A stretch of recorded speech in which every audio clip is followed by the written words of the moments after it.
નમસ્કાર મિત્રો, મકર સંક્રાંતિનો દિવસ સૂર્યદેવ નવી શરૂઆત અને સકારાત્મક ઊર્જાનો પ્રતીક માનવામાં આવે છે. આજે હું તમને કહું છું મકર સંક્રાંતિના કેટલાક સરળ અને શુભ ઉપાય. ઉપાય 1. ધન અને સમૃદ્ધિ માટે. મકર સંક્રાંતિના દિવસે તન અને ગોળનું દાન કરવું બહુ શુભ માનવામાં આવે છે. સાથે થોડા ચોખાનું દાન પણ કરી શકાય. એવું માનવામાં આવે છે કે આથી ઘરમાં ધન અને મીઠાશ બની રહે છે. ઉપાય 2. સૂર્યદેવને અર્ઘ્ય. સવારે વહેલા ઉઠીને તાંબાના લોટામાં પાણી, લાલ ફૂલ અને થોડા તલ નાખો.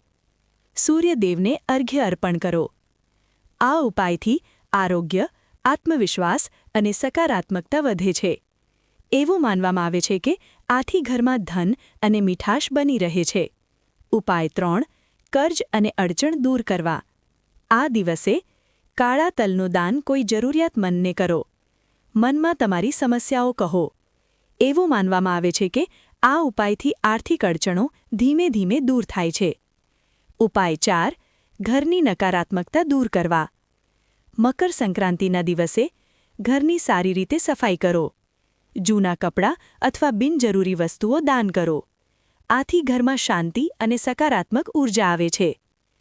આ મકર સંક્રાંતિ પર જૂની મુશ્કેલીઓને છોડીને નવી આશા સાથે આગળ વધો.